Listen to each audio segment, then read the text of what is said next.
All right, good morning. Welcome everybody to Bible class here at Holy Cross. Those of you who are here in the building and those of you joining us online, whether that's in real time right now on Sunday morning or a little later during the week, we're happy to have you either way as we get back into our discussion of the book of Exodus and the story of God making for himself a people. And it's an ongoing story, a work that God is continuing to do in the lives of his people today and the lives of all the faithful to make us to be his treasured nation and his royal priests. So welcome to our time together this morning. For those of you who are here in the building, there is a sort of new lesson sheet. It's the one we put out 2 weeks ago. We didn't get to it. It has the wrong date on it. And the date isn't even 2 weeks ago. It's like a month ago. That's what you do when you take old files and you start working to make them new files and you forget to do the obvious thing like change the date.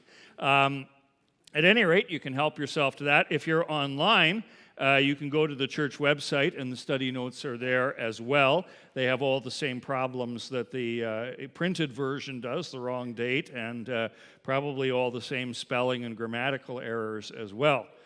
And if you have any questions that you want to direct to me or things you'd like to throw into the discussion, you're more than welcome to do that. In here, of course, just stick your hand in the air and we'll get to you. And if you're online, you can just fire an email off to me. My other tablet is here. My phone is out in the car. So I have my other tablet going this morning, and it seems to be functioning fine. So we'll be able to answer questions as we go along. At any rate, it is the second Sunday of Easter, and not many people realize this, but a lot of trauma on Easter. You know, Easter, the first Easter, of course, a lot of fear and bewilderment and people running around in all directions. Here's something that you can see a couple of people are still in counseling, probably after their Easter experience. I think I've shown you this picture before, but I love it more every time because there's always something new that I see. In this particular review of it, I noticed that the guy's eyes aren't even level. You know, I mean, it's just like how to frighten the heck out of children at Easter time. Here's the Easter bunny. He looks a little mangy and all of that. Yeah, all right. Couple of church signs that I came across a while ago here. This one speaks for itself.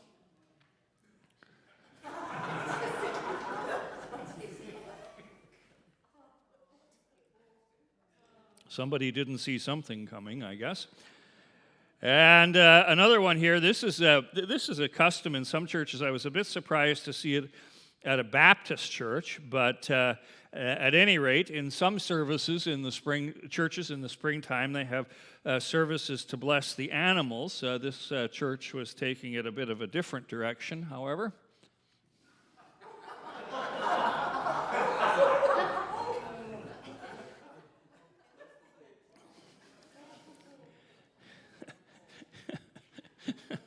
Anyway, yeah, sure. And then everybody's in a rush these days to get DNA done. One of the kids even got the DNA of our dog done. And the results of that were surprising, to say the least. We have a small black and white dog who looks like a border collie, but according to the DNA, she's 37% golden retriever. And that's the biggest percentage of anything that's in her. So I said she fits right in for today's world. She's a golden retriever who identifies as a border collie. I've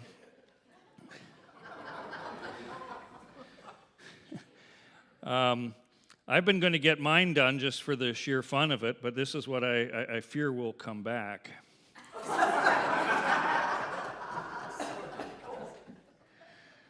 So I haven't done it, nor am I going to. Also for fear that I might come back as golden retriever. and that would have all sorts of interesting consequences, I'm sure.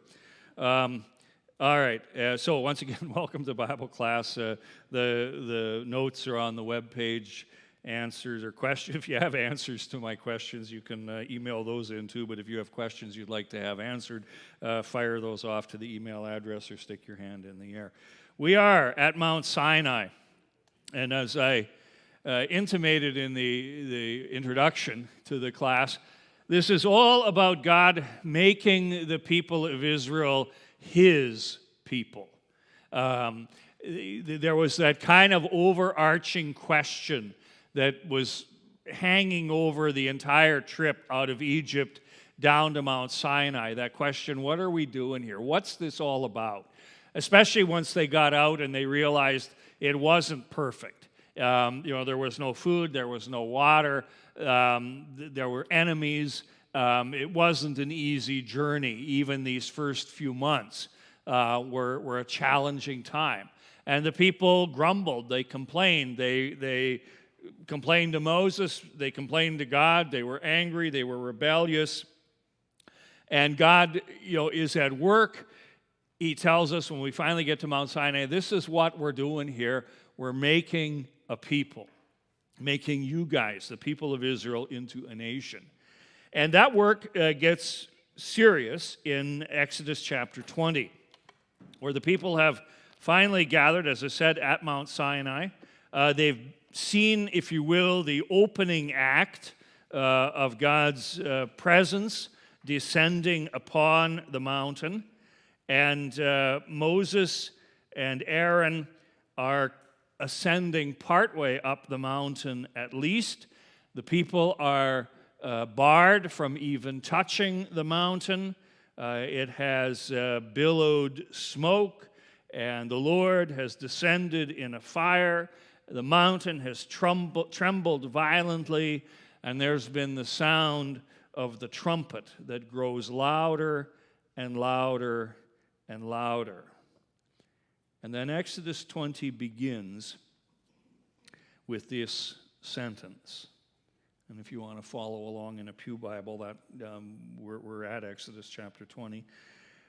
The opening sentence of that chapter. And God spoke all these words. And we don't want to just blow over that as if that's just, okay, this is what happened. Everything has been made ready. The days of purification have passed. The warnings have been given. And God then speaks directly to the people. And whenever God speaks, something important is happening. It's worthwhile, I think, for us to stop and remember at this point in time that that's how God brought the world into being in the first place. The same God who spoke creation into existence now speaks directly to Israel to make them to be His people, His chosen possession, His holy nation, His kingdom of priests. So, in a certain sense, He's doing here what He did back in Genesis. In Genesis, it was to speak creation. Let there be light, and there was light. Let there be animals, and there were animals. Let there be sun, moon, and stars, and it was so, and it was good, and it was very good. But now He's zeroing in that out of this whole creation, out of all this that He's spoken into existence, now I want to take one group of people, and I want you to be my special, treasured, holy nation. And that's what's happening there, and He's going to speak it into existence. God spoke all these words. And it's important that we stop and just ponder a little bit about how He speaks. I don't want to make this too much like a grammar class or something like that.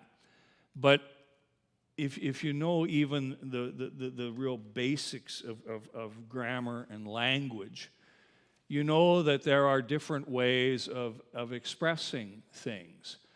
For example, you can say in a very stern voice, "No, don't do that," and kind of issue the language word would be an imperative. "No, don't do that."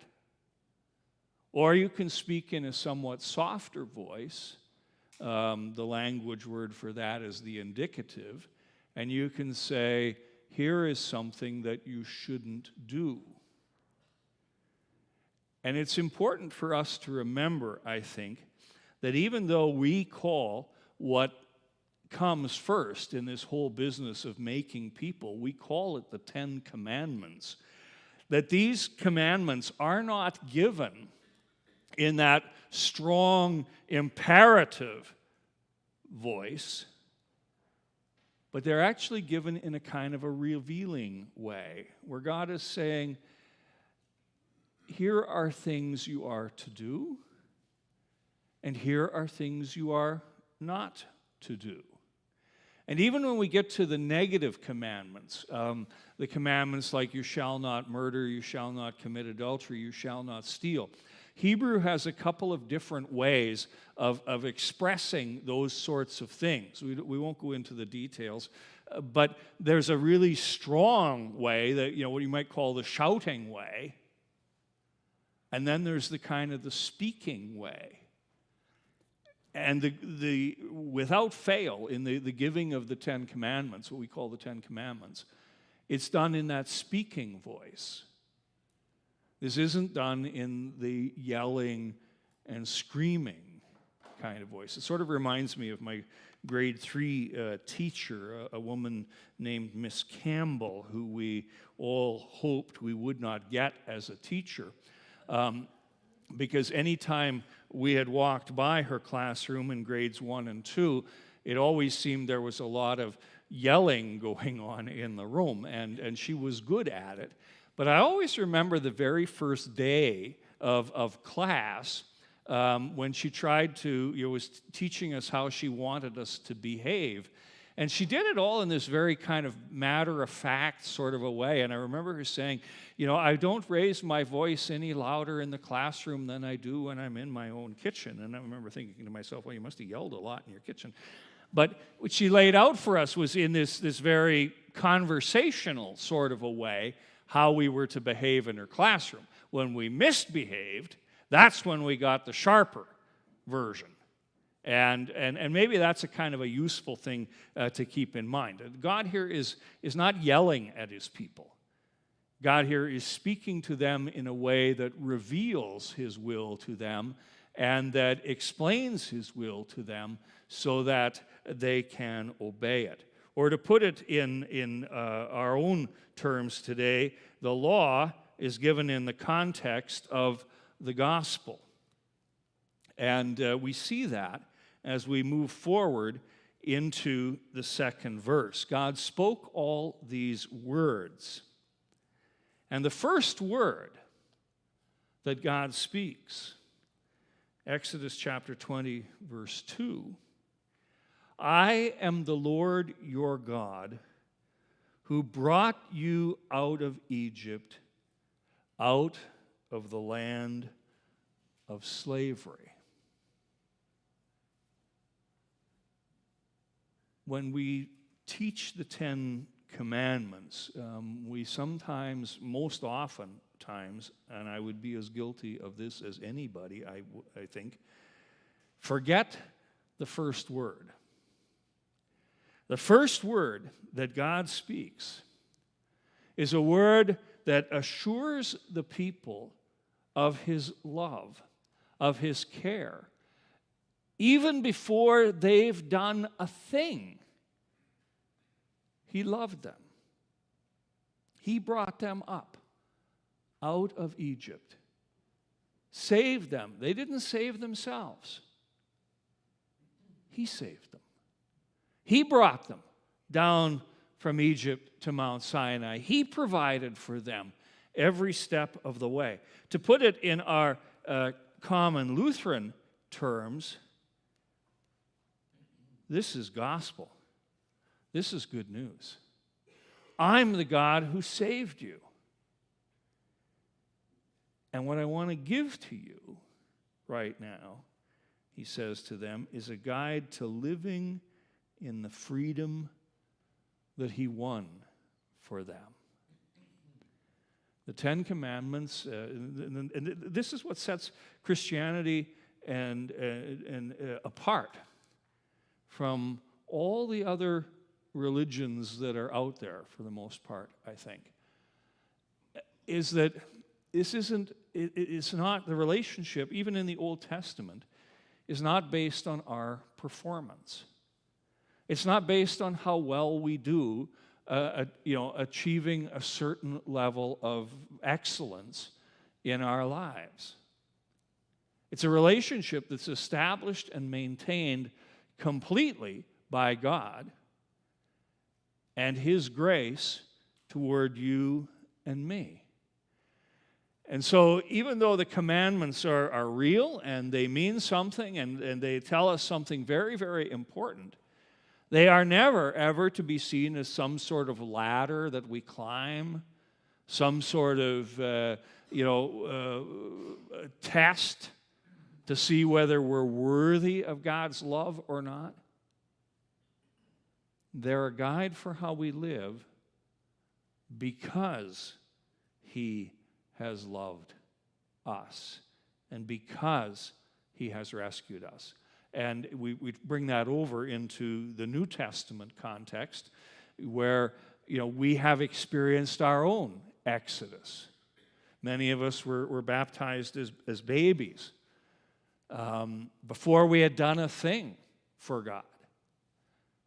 God took us. And even if we came to faith later in life, before we began to really follow God and maybe implement His commandments in our lives, we had already experienced His grace, His saving love that brought us to Him. And so it's important that we keep the commandments in their basic, their original intent. They're there to be the guide for how God's people live.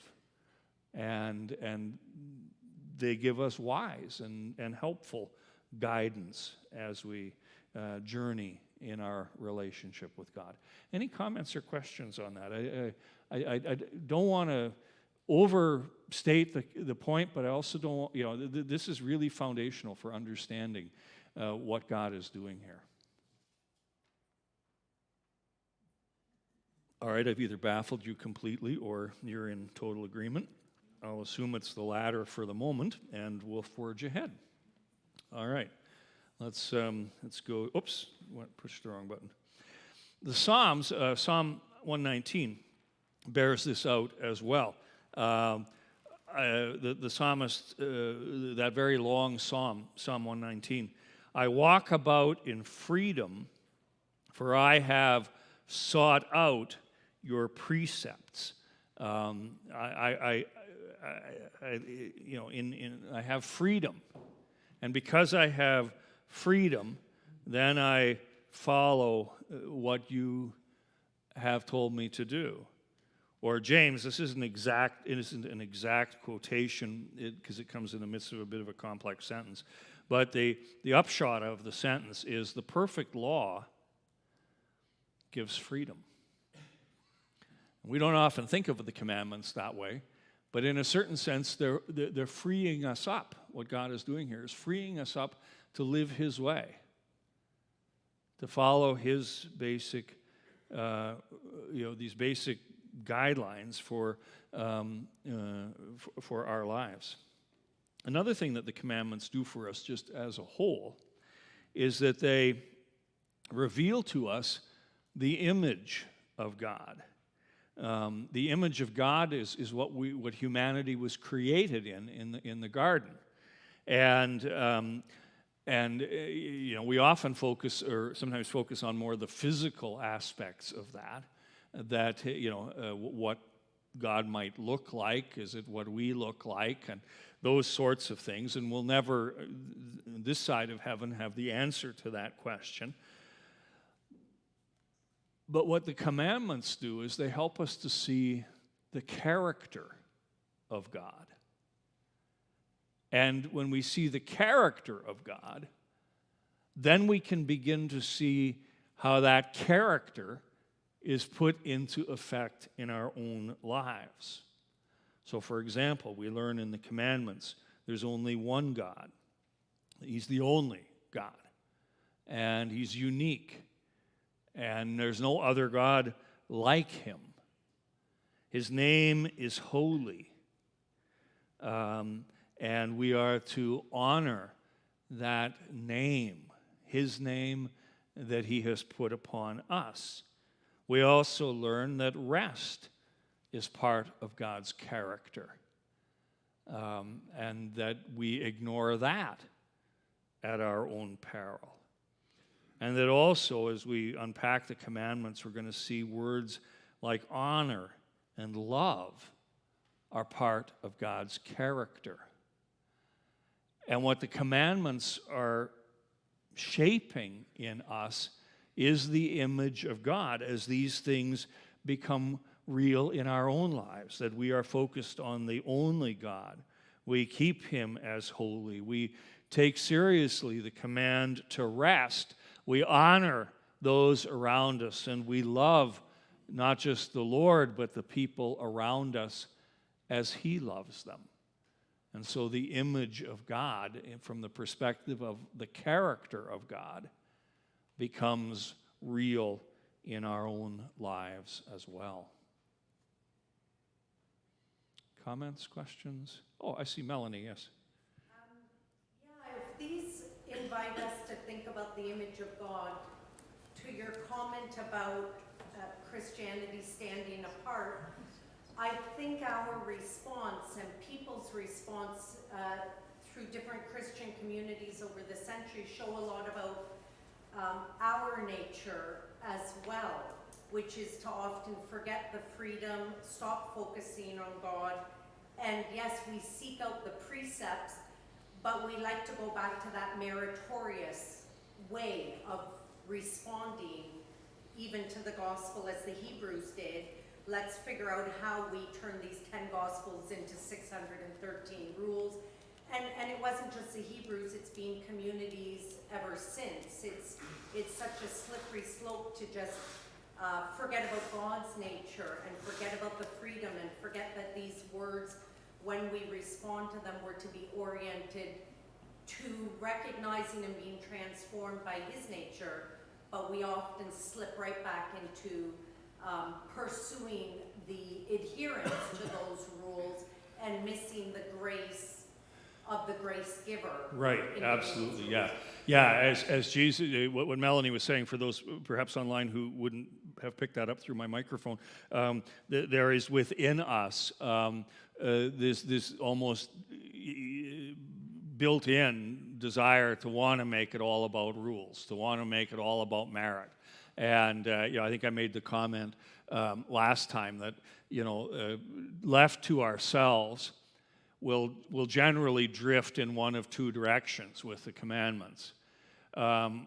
We may drift over into, I'll use the word liberal, but I don't know, it's not the best word either, direction that says, well, these are unattainable, so they don't really apply. We just live as we see fit, and that's that. That's one ditch. The more, and there are, churches that drift that way.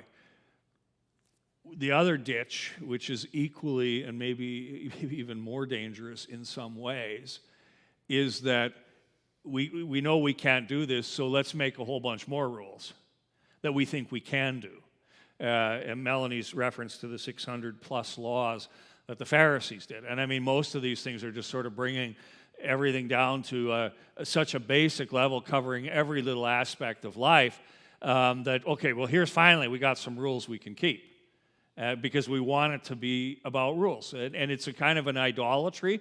We like it to be about us and our achievements. And we're not always so comfortable just letting it be about God and what God has done in our lives and us being the responders to that grace. Absolutely, yeah. And we're bad. All of us are bad for it. I catch myself all the time making little rules that I think are going to be helpful, and then I go, well, this is really not all that helpful either. I can't do that even. So, Kier. So, to build on that, I think that we have this sort of inherent idea of a metric. We have to measure by something. Yeah. And we keep forgetting it's easy, it's done. Yeah.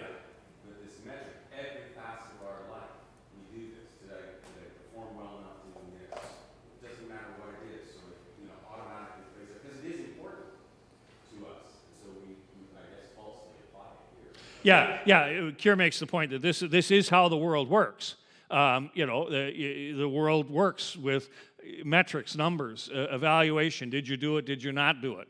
And a lot of really important decisions about our lives are based on those kinds of things. And so it becomes very easy, very natural just to bring that into our spiritual life as well. Absolutely. This is how the world operates.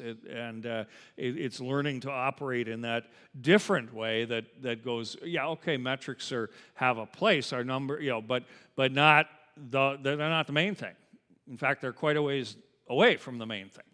The main thing is God's grace, God's love, and His forgiveness. That doesn't mean we don't follow the commandments. We absolutely seek to follow the commandments, but we realize that in so doing, we're not doing this to earn, a little bit better seat at the heavenly banquet, or the praise of the people around us in the church, and all of those kind of things. I struggle with this, daily.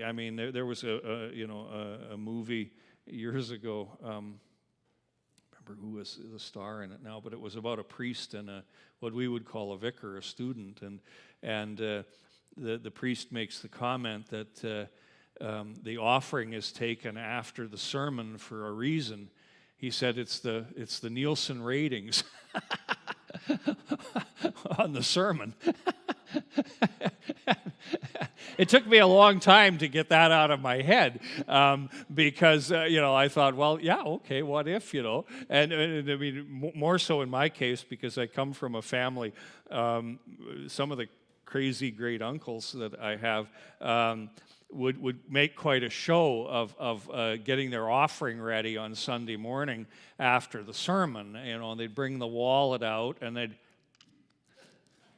sit there in church and count out the bills, and a good one got a few more than a bad one did, and they'd stick that in the envelope and stick it in the plate. These were the same great uncles who, by the way, I hope their families that don't watch this anyway, we're distant family. They would sit in my grandmother's kitchen. A family often gathered at my grandmother's place, and they would sit there, and I have this distinct memory of two of them about every 15 minutes pulling out their wallets, counting it out, putting it back, putting their wallet in their pocket again. And next time I walked into the kitchen, it's the other one. He's got his wallet out. Making sure nobody's ripped them off at the family gathering. They haven't moved an inch. Nobody's touched their wallet. Nobody wants to know what's in their wallet, but they're keeping a close eye on the dimes, right down to the dimes. Anyway, yeah. Yeah, I got the clipboards here, so I was just going to ask our clipboard monitors to do that. Anyway, I'm just going to...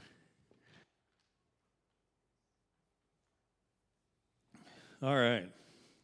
Okay, so keeping this in the bigger context then, understanding that this, even though we would call the commandments, the catechism, confirmation class, we call this law, and it really is given in this overall context of love.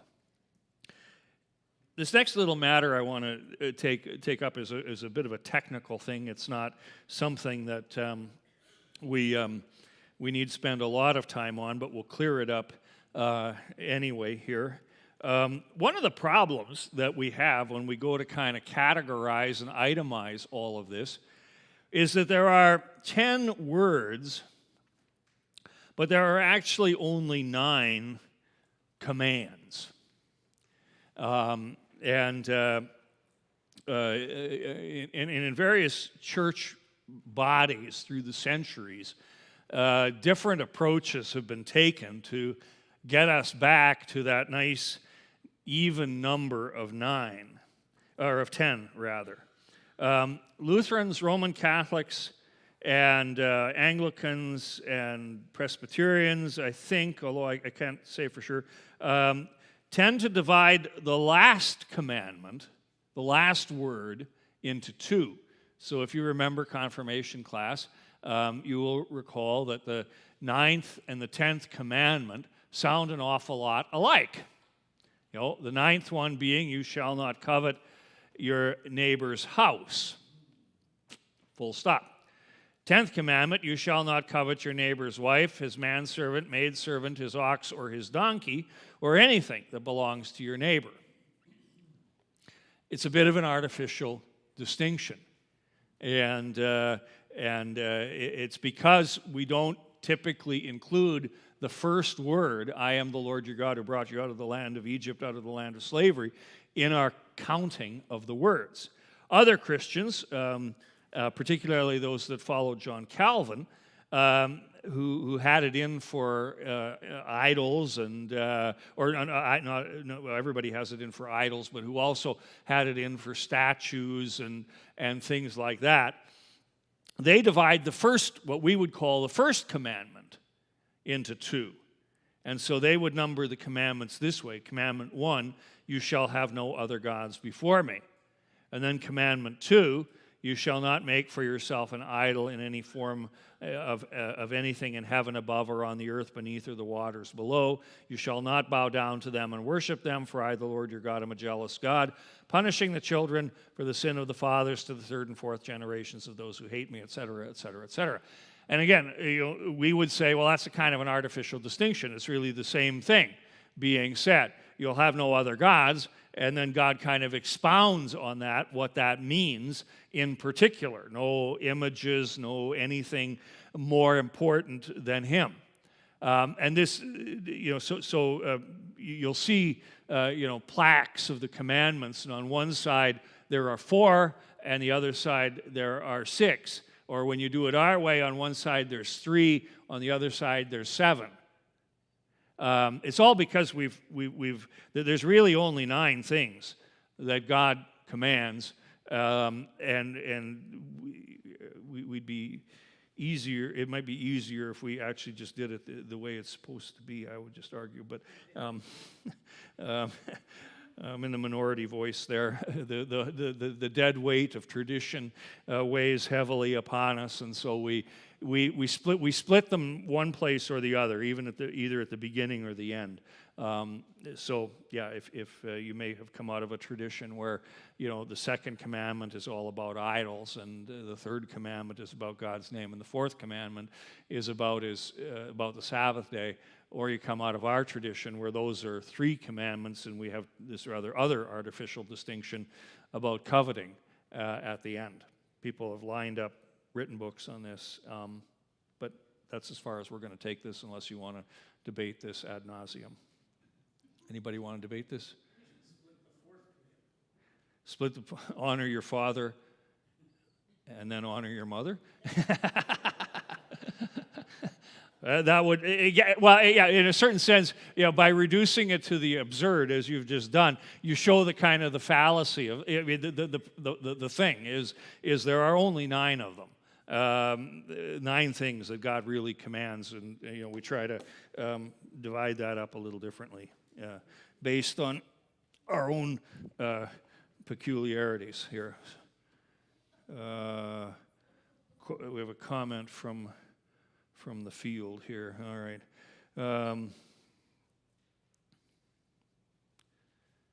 Yeah. Okay. Yep.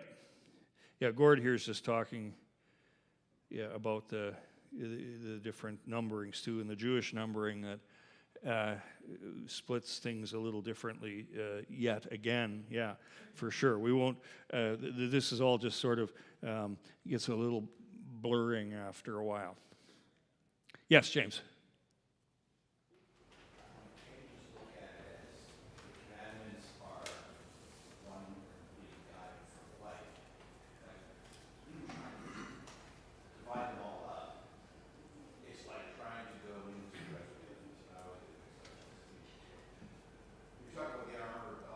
Yeah. Yeah. Right. Yeah. Yeah. No. Absolutely. Yeah. You can't. Yeah. You start. Yeah. There's an inherent risk in trying to number these things in the first place. They're really a whole, and they are to be kind of kept as a whole. Yeah. This is the thing. Yes. Absolutely. Yeah.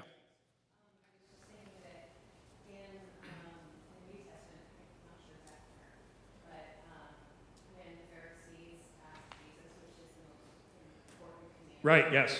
And he says, love God. Yeah. And love your neighbor. Yeah. Speaking to this. Yeah, it is. Yeah, Jesus kind of. Yeah. You're absolutely very good point. Jesus, cuts through all of this, different opinions on the numbering of things by saying, look, folks, there's basically two.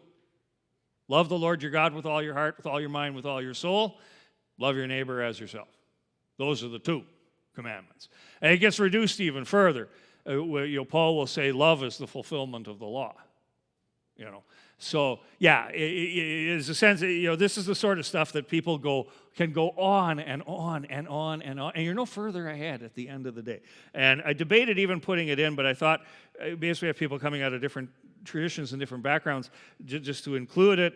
It is what it is, and like I say, we did have somebody years ago made an overture to the Synod Convention that in Lutheran Church Canada we adopt a different numbering for the commandments that includes, I am the Lord your God who brought you out of Egypt, out of the land of slavery, and as the first word. And I was on this committee, and the pastor who was in charge of it said, well, if we just do that, that'll have the people flocking in. Yeah, he said. Yeah, we want to have 10. Somehow we got to get 10. 10 is the number, Yeah. Yeah, where are we at here? Yeah, exactly. Did I see a hand back there, Elroy? Where did the number 10 come from? I mean, is that biblical? It is the 10 words. The Hebrews recall it as the 10 words. And they keep that first word in. And so they keep that first word in. So it's always been the 10 words. And then just kind of as time went on, the tradition became the 10 Commandments, and that first word got dropped off in the church's history. And then it's like, okay, now we got 9. What do we do now? And so we got to get back to 10. So yeah. Anyway, all right. Thematically, there's also a progression, and it kind of goes in a very Hebrew kind of style, which is to have the same thoughts at the beginning and in the middle, or at the beginning and the end, same thoughts, and then similar thoughts in the middle. So if you want to think about the commandments for just a half a second, the way we'll use our numbering here. The first commandment is really about our thoughts to some degree, that we have no other gods before us, that we let nothing come into our mind, into our life that is more important than God. The second commandment deals with our words, how we use God's name, and how we, whether we use it to deceive or whether we use it to pray, praise, and give thanks to God. The third commandment is about an action, taking rest, honoring the Sabbath day. And then the next several commandments, 4 through 7, continue to be about our deeds, honoring our parents, not murdering, not committing adultery, and not stealing. The 8th commandment, again, comes to our words, and that we not bear false witness against those around us. And then at the very end, what we call the 9th and 10th commandment, the word on coveting. Coveting is a thought. And we kind of come, full circle with the commandments. And in a kind of a way, the commandments, it's in the keeping. This is just on the lesson sheet here. That as we, it's this commandment that we sometimes just sort of blow over, because who doesn't covet, that really links us back to the first commandment again, because when we covet things, we're letting something become more important for God. I think I put it in here somewhere that it's where the disobedience to this commandment is where the disobedience to the other commandments begins. Anyway, we'll maybe talk about that a little more as we go on. What I wanted to do, and we're not going to go through the commands one by one, though if you do have questions about any of the commandments, we can certainly ask those. But what I wanted to do is to kind of take them in two sections. First of all, the first table, what we call the first table of the law, the three commands that focus on our relationship with God. You will have no other gods before me. You will not take the name of the Lord your God in vain. And remember the Sabbath day to keep it holy. I'd like to take those kind of as a group and talk about them, and particularly in light of the commentary that God himself gives on those commandments in what would we in the Catechism call the close of the commandments, which is again a mistitling, because it doesn't come at the end of the commandments. It comes right at the very beginning of the commandments. The verse that talks about the Lord being a jealous God. I, the Lord your God, this is Exodus chapter 20, beginning halfway through verse 5. I, the Lord your God, am a jealous God, visiting the iniquity of the fathers on the children to the third and fourth generation of those who hate me, but showing steadfast love to thousands of those who love me and keep my commandments. And I think as we understand more what God means about being a jealous God, we will understand better how these commandments tie together and shape our life. Because what we really, in our own thinking about things, we tend to think of jealousy as a solely negative thing. The 9th and the 10th commandments talk about jealousy. Coveting is jealousness of what other people have. But there's another way to understand jealous, and that's to see jealousy as an expression of love. And that's what we're going to try to do, but we're going to have to leave it until next time because we're out of time. I'm kind of dragging here for the last little bit, but we'll pick it up with that, and next time we'll kind of walk ourselves through the first table, and then hopefully have some time to get into the second table of the law as well, and try to understand what God is saying to us when he talks about being a jealous God and how that's reflected in the commandments and in how we live our lives. Any last minute questions, comments, observations? Anybody got any tablets of stone they want to throw? All right. We'll leave it there for today, and we'll forge ahead next Sunday. Let's close with a prayer. Gracious God, Heavenly Father, you have loved us and made us to be your people. Help us to walk in the ways that your people walk, following in your commands, not to earn your love, but as a joyful thanks for the love you have given to us. We pray that you'd bless us as we study these things and think about them, that lead us to an even more authentic walk with you, our Lord and Savior. We ask it all in the name of our risen Lord Jesus Christ. Amen. All right, that's it for today.